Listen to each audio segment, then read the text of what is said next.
Greetings. We want to continue our study in Psalm chapter 23. And we're going to be, again, just looking at verses 1, 2, and I guess a little bit of verse 3 as we continue our study in this great and most beloved of all Psalms that we have in the Scriptures. Let me just read those first few verses. The Lord is my shepherd, I lack nothing. Those are the most important line. That's the most important line most important sentence in this psalm. The Lord is my shepherd, I shall not lack. He makes me to lie down in green pastures. He leads me beside quiet waters. He refreshes my soul. And that's reading from the New International Version. As I mentioned, the most important words in this psalm are really my Lord, and I shall not lack, because what David is telling us in this psalm is that God is the source of everything I need to live. God is the source of everything that I need to live. Why? Because he is Yahweh, and that's that special name of God, translated the Lord here. And it really speaks about God as being inexhaustible, unchangeable, everlasting. He won't change. We might change. God will never change. His promises will never change. He's the same yesterday, today, and tomorrow. So we can depend upon God. So David is saying Yahweh has chosen to be my shepherd. One of the most amazing statements in the whole psalm is the fact that God has chosen to be his shepherd. And because God, this great God, has chosen to be his shepherd, and David has to allow him to be his shepherd, because the Lord is his shepherd, he says, I'm going to lack nothing. I shall not lack. And he goes on to say, right off the bat, the rest of the psalm is really about the things that he will not lack. He says in verse 2, he makes me to lie down in green pastures. He leads me beside the quiet waters. And those are images which are actually metaphors, and they represent rest and refreshing. Refreshment, rest are bound up in those metaphors. So David is saying that when God makes him to lie down in green pastures, that's rest. And when he leads me beside still waters, that's refreshment he's talking about. Because the Lord is my shepherd, we could just summarize that first statement about when he when he makes me to lie down in green pastures. We see there that what the shepherd is doing and what David will not lack is rest. And it's really interesting that the psalm begins with rest. Why not talk about, the Lord is my shepherd, he will protect me. The Lord is my shepherd, he will provide for me. Instead, David begins with talking about rest. And this is a reminder to us that our greatest need is for rest. Our greatest need is to rest in God. The Christian life begins with resting. Interesting. The Christian life begins with resting. Resting in God, resting in Christ. I look at my life and, I've been a restless soul all my life. I left home when I was 17. I don't know how many places I've lived. I don't know how many times I've moved. I've been to lots of different schools, churches. I have a restless spirit about myself. But, I got thinking about, when am I the most restless? Well, sometimes as a believer, I'm the most restless when I think I should be doing something in order to grow in my faith. There's something missing. I'm dissatisfied with something. And it makes me restless. And I said, I got to do something to satisfy dissatisfaction, to alleviate that restlessness. I get restless in my faith when things don't go as I planned in my life. You start to doubt, well, God, what's going on? Why am I in this situation? What should I be doing? And there's a restlessness. I'm one of these people that I have a hard time sleeping when I have something on my mind. Jane and I, that's one of the big differences between Jane and I. She can compartmentalize things. I have a hard time doing that. So if we will not discuss anything of significance before we go to bed. Because if we talk about something of significance, a challenge, or I won't even read anything of significance. I'll read, just a novel just to quiet my mind, because I'm the type of person that if something is unfinished or I need to do something, it's really hard for me to rest, and I'll stay up all night thinking about something or worrying about something. I get restless as a pastor. I think, well, I got to be doing something. In order to be effective, I should be doing this, and this, and I should be involved in this, and this, and this. And over the years, man, I've just been involved with so many things. Go, go, go, go, go. One time I was running 5 small groups during the week. 5 nights a week, I was out doing small groups, because I felt, if we're going to penetrate the community, we got to do. We got to really get going. And if I'm going to be effective as a pastor, if I'm going to be effective as a Christian, then I need to get involved in this, and this. And I become really restless. You see, sometimes I think that in order to be right with God, or to be in a right relationship with God, I have to be doing something, right? If I'm not doing something, and people, I remember people, we'd be thinking about shutting down Sunday school during the summer, because a lot of times people would be around. I remember one elder saying to us, well, the devil doesn't take a holiday. Why are we taking a holiday? We need to be pushing forward. That's what we're all about. And in some ways, it can turn into a sort of a self-righteousness, right? I'm right with God when I'm doing something. I must be right with God if I'm doing and doing. Well, David is, I think, kind of challenging us here. I think he's kind of challenging us to say, no, it's not about doing, it's about resting. And a lot of times, again, as I said, we think we need to be doing something in order to be right with God. And that makes us restless. But it's interesting to note here that what David says is that he makes me to lie down in green pastures. Sometimes God lays us down for our own sake. Sometimes he lays us down in order to slow us down. We may have an illness, we may have a setback, financial setback. We may be dealing with COVID-19. I know a lot of people, I get agitated. I'm sitting there going, we got to get going, we got to do something. And, then I, try. And there's, other people, well, you got to get the church open. We got to get it open as soon as we can, because, if we're not doing church, then we're not reaching people, and you're this kind of going on. And then God allowed this pandemic. And I wonder if it's God trying to force us to stop doing and start resting in Christ. David is saying here, my God, my shepherd, is forcing me to rest. And I think it's a reminder to us that our faith rests upon Christ. We talk about that. Our faith begins with resting in God. So if you're like me, that's a nice platitude. Oh, we need to rest in God and all these things.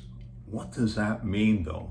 I needed to have something tangible that I can put my hands on and say, that's what it means to rest. Now, that may sound stupid because you may be saying, Dana, resting means, well, go lie on the couch. Well, I don't think that's what it means to rest in Christ, obviously. So, if I were to ask you, what does it mean to rest in Christ?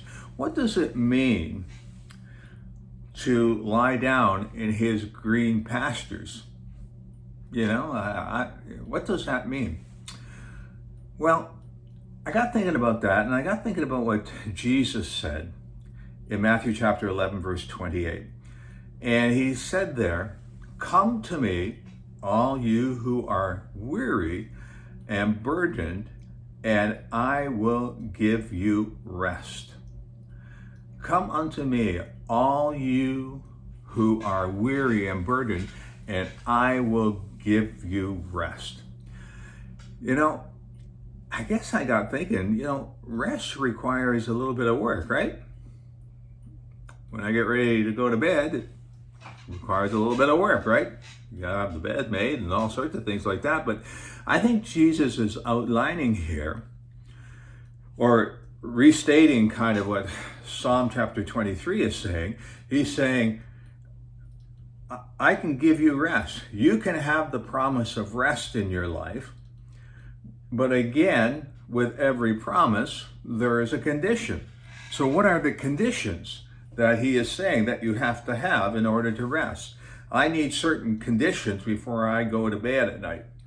I get obsessed. I have to have the light this way and the door that way. I check all the doors. I won't rest if I think the doors are unlocked. I check all the lights. I won't rest unless all the lights are, turned off. I won't rest unless I brush my teeth. All of these things that I do in order to rest. And so we always have I have conditions. Maybe you don't. I have a friend that could fall asleep anywhere. You'd find him sleeping in the bathtub because he'd fall asleep when he's having a bath. Or, he was just one of these people, people like that. They could, they sleep anywhere. I'm not one of those people. So what are the requirements that Jesus lays out here? And maybe they aren't as clear to you as they seem to be to me anyhow. First of all, rest requires repentance. And that's really found in those words, "Come to me." This is essentially a call to repentance. Christ is telling us or calling us to change the direction of our lives. See, rest requires repentance. It requires a change of mind that results in a change of direction. I could talk about the prodigal son and how he had to change his mind about his father, had to change his mind about his destiny. He had to come to grips with his condition. And when he came to his senses, he was able to do that 180 and go back to his father and into the blessing of his father. Many years ago, when my kids were young, I was working in the backyard in Saskatchewan. And at that time, our youngest daughter, Elizabeth, was 2 years old. And if you've lived out west or even in Toronto, you'll see it too. A lot of homes have back alleys. Maybe the garbage truck, they use them for access to the backs of buildings and houses and things of that way. Well, our house in Saskatchewan had this lovely back alley, which really sometimes became a thoroughfare for cars, and it could be very, very dangerous because there'd be hedges along this and you couldn't see a car coming. And, some people just don't understand, that they need to be cautious in that situation, and they go barreling down these back alleys. So it could be really extremely dangerous. Well, I was working in the backyard, Elizabeth was in the backyard, and as I looked up from my work, I was doing some gardening or something, I looked up and I looked over my shoulder and I saw Elizabeth, this 2-year-old, heading down the proverbial, or in this case, the literal, garden path. And her intention was to run right through the gate and run right into the back alley. And we didn't have a gate on there, but the opening at the back. And as I said, this was a dangerous situation. This was a life-threatening situation. And just as she was coming to the end of that path, I called out. I said, Elizabeth, come to Dad. And she stopped in her tracks. She looked at me as I squatted down on the ground with my arms extended out to her. She hesitated for a moment. She looked back at that alley. I wonder if I should go that way. Then she did a 180 and ran back into my arms. Well, I think that's a perfect example or picture of repentance. It is about changing the direction of our life. It's about doing an about face. It is a choice that we make. Instead of going down a path that really leads to destruction, we choose to go down a path that leads to life and rest and eternal life in Jesus Christ. A path that leads to God's salvation and rest for all eternity. And oftentimes when the Bible talks about rest, especially, throughout the Bible, Old Testament, New Testament, they're really referring to this whole idea of salvation. Rest is a picture of salvation.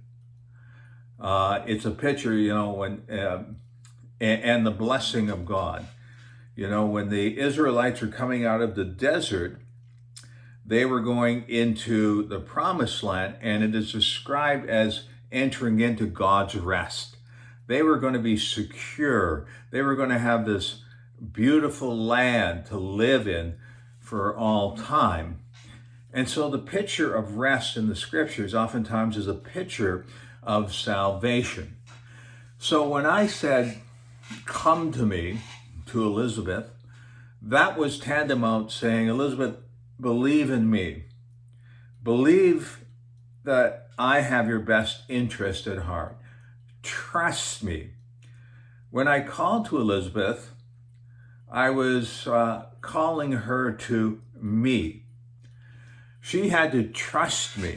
She had to have faith in me in order to come.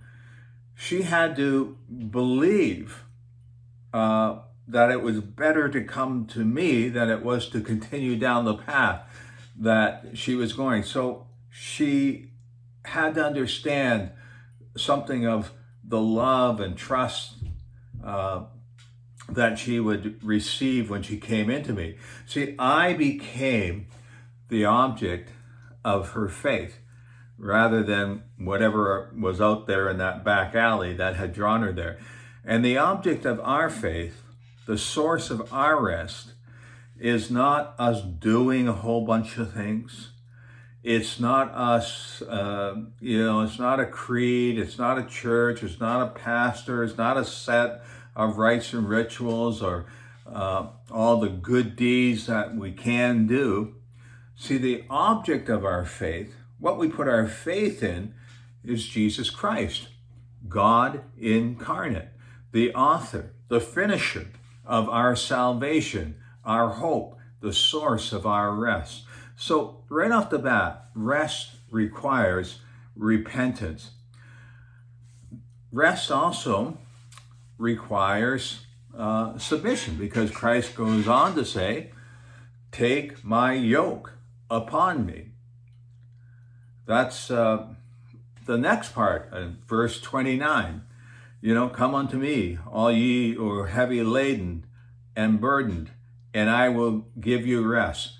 Take on my yoke. Well, that doesn't sound too great to me. Jesus says, really Jesus is calling us to submission.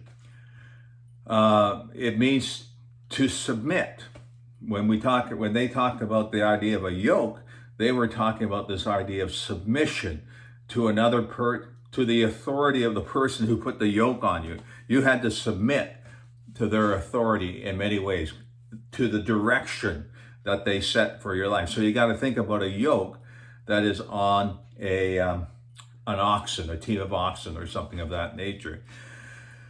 So, as I said, what would that have meant, particularly to this group of people that Jesus was talking to? So he was talking to a group of people, obviously, and he was saying, take my yoke upon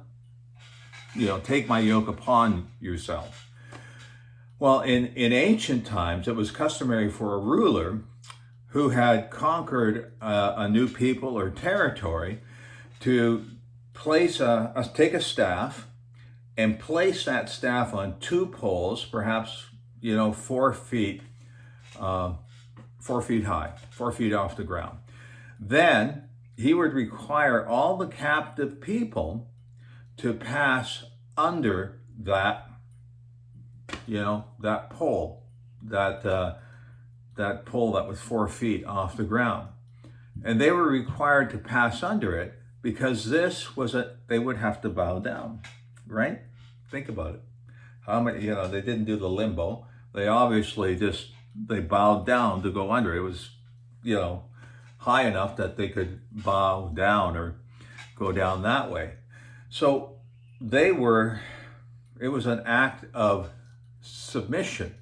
It was submitting to that ruler's authority. And by using this image, Jesus was telling us, if we are going to experience rest, we must submit to his authority. And think about it. It's the same as the shepherd, right? If the sheep said, we're not going to listen to you, we're going to go in our own direction, well, disaster. They had to trust that shepherd. They had to put their faith in that shepherd. They had to bow to his authority.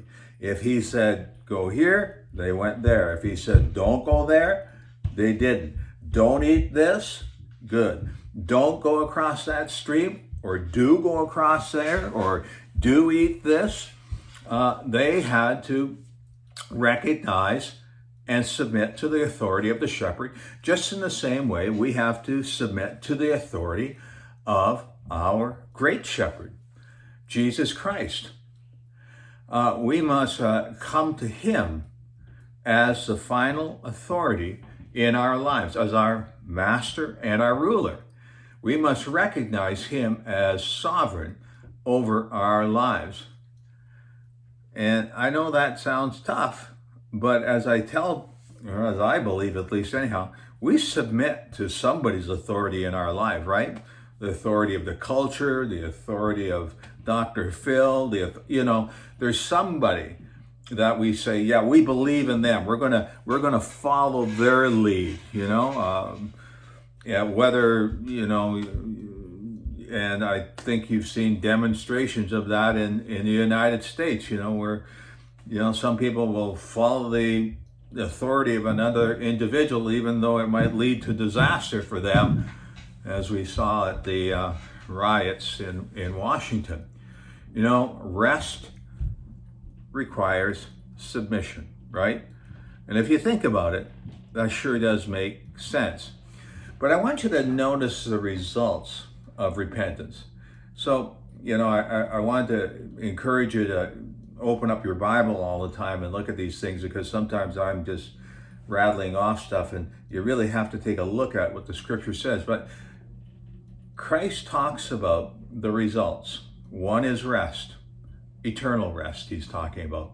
Remember I was telling you about how rest is in the Bible equated with salvation. It's entering into a relationship with God for all eternity through faith in Christ. That's one result. But another result Christ says here is, take my yoke and learn of me. Take my yoke and learn of me. That's what he says in that portion of scripture. Jesus does not tell us to take his yoke and submit to him because he's some kind of egomaniac, because he's some kind of a narcissist, or he's on some kind of power trip. You better submit to me because I can snuff you out. Now, that's not what he's talking about here. He wants us to take his yoke upon ourselves, our lives, to live under his authority so that we can learn about him. See, the only way you can learn about Christ, to really enter into that rest, to really experience what David talks about in this psalm, the still waters, the green meadows, we go on and we talk about the protection, the provision, the home, right at the end, where the last verse that talks about, David's objective to live someday in the presence of God. If we really want to live under the blessing of God, and we really want to know that blessing and what it's all about, as Paul said, his objective was to know Christ. In order to do that, Christ says that you have to take his yoke upon him. You have to live under his. The only way to know Christ is to submit to him. I'm not convinced that many of us have really submitted to Christ. And I think that's at the source of a lot of our restlessness. We really don't trust him. We really don't want to live under his authority. We really don't trust him. And I'm saying that to a lot of believers. I think the reason the church may be not as effective, or that we're not as effective as believers, or it's really we haven't learned about this rest. We haven't learned about coming to him. We haven't really learned about submitting to him. And I've just been convicted about that more and more, as an under shepherd in the church, that the way I primarily protect people is by teaching God's word, by helping people to live under the authority of God. If I want to really help people to rest in Christ, I really got to teach them about Christ. And that's one of the reasons why I teach primarily God's word. As I say, I really don't trust what I have to say, but I do trust what God has to say. And so the closer I stick to the scriptures and less to my ideas and my way of thinking, the better. Unfortunately, it creeps in every once in a while, and you're going to have to be wise enough to kick it out. The only way to know him is to submit to him. And again, submission is not a popular word in our culture. We see it as demeaning. We see it as, as I said, as a demeaning term. But to submit is to recognize the authority of someone else. A few years ago, I got a garden shed in the back of our yard, and it's a prefab garden shed, and I put it together a few years ago. And it came in this lovely box. Oh, this looks good. But when I opened the box, I saw that there was like 1 million pieces in this thing, and I'm thinking, oh, what have I got myself into? So, I had a choice to make, right? If I was going to be successful in putting this shed together, if I was going to, experience the benefit of having this garden shed in my backyard where I could store tools or the lawnmower, stuff like that, I had a choice to make. I could have said, forget about the instructions. I'm just going to throw them in the garbage. I'm just going to, I'm going to wing it. Yeah, there's a nice picture here. I'll figure it that way. Well, the result would have been disaster. Instead, I made a choice. And I'm not a patient person. I don't like following the instructions necessarily. I'm one of these guys who looks at the picture and says, oh, I can figure that out. And then I usually end up going, oh, I better get back to the instructions and figure it out. I could have gone that way.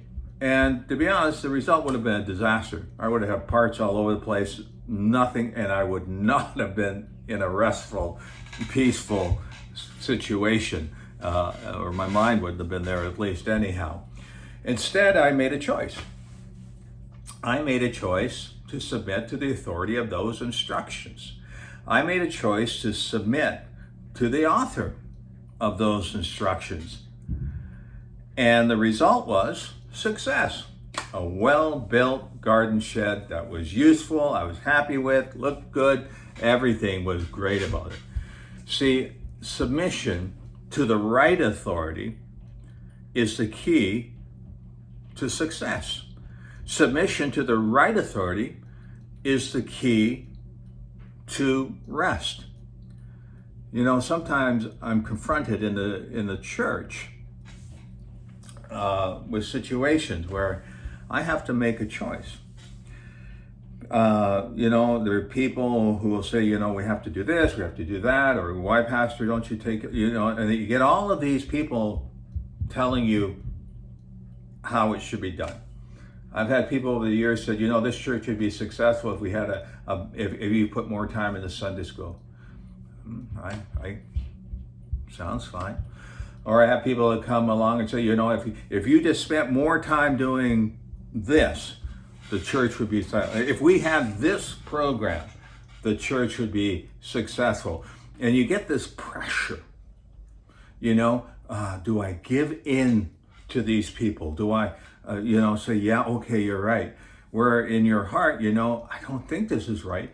Or you don't believe that this is what the Word of God would want you to do. Am I going to be a man pleaser, or am I going to be a God pleaser? Am I going to live under the authority of those who have the best ideas and, you know, they're right and you're wrong? Or am I going to live under God's authority and do what I believe God has called me to do and equip me to do? Or do I try to be what I'm not meant to be? See, when you start submitting to the authority of your culture or your peers, or, you know, the person chirping in your ear, or you know, because everybody thinks they're right and you're wrong. If you start doing that, you're going to be a disaster. You're not going to rest in the end, because you're always going to be thinking, well, did I do the right thing? Are they happy? Or do you just say, you know, I'm going to do what I believe God has called me to do. I'm going to teach God's word. I'm going to stick to God's word. I'm going to allow him to guide me in righteousness, as David talks about later. And then you can have a peace that passes all understanding. Because, you know, the authority that I want to submit to is not the authority of this person chirping in my ear, or culture, or you know, the latest and greatest church and what they're doing, and well, that's what we need to be doing. I need to submit to the authority of God. And in the end, I want to be able to say, this is what God has called me to do. This is what I really need to do. And, you know, leave the rest up to whatever. But then you will have that peace and you will have that rest when you do the right thing, right? When you submit to the right authority, and that authority is Jesus Christ. That authority is God. That authority is the Word of God. And we need to understand that. That's what we need to really understand and learn. And we are not learning the Word of God the way we should in the Bible. Instead, we're running around doing a bunch of stuff in churches, and I don't think we're spending enough time really learning God's word. Jesus says that submission is the key to knowledge. And again, submission, we have to understand, you know, is a dirty word in our culture, but submission is a two-way street, isn't it? God submitted to our need, didn't he? Maybe that's not a nice way of putting it, but that's what God did. He said, I see this need. I can stay here up in heaven, or Jesus and the Father said, you know, we could just stay here up in heaven and not do anything about it, and that's our choice. Or we can choose, as Paul talks about in Philippians, Christ can choose to humble himself. Christ can choose to humble himself to the point of becoming a servant. And becoming a criminal in the eyes of people in that, many people in that culture, and dying upon a cross. You know, he had to say, you know, I have these rights and privileges, but I'm going to submit to the need of these people. And that's, God isn't telling you, God is not saying, well, you know, you need to submit to me again on a power trip. He's saying, you know, I've done all of these things for you. I've really sacrificed. And the only way forward for you for success in your life is to submit to my guidance and direction. And notice what, you know, as I said, the result is. And this is really important. And I, you know, mentioned it right at the beginning. Rest is the result for those who are weary and burdened. It is for those who have grown, in my mind, weary of submitting to the sin principle in this world. They've grown weary of the effects of sin, of not following God's word, of not following God, of not having a right relationship with God. They've grown weary of the effects of sin in their marriage, in their family, in their personal lives.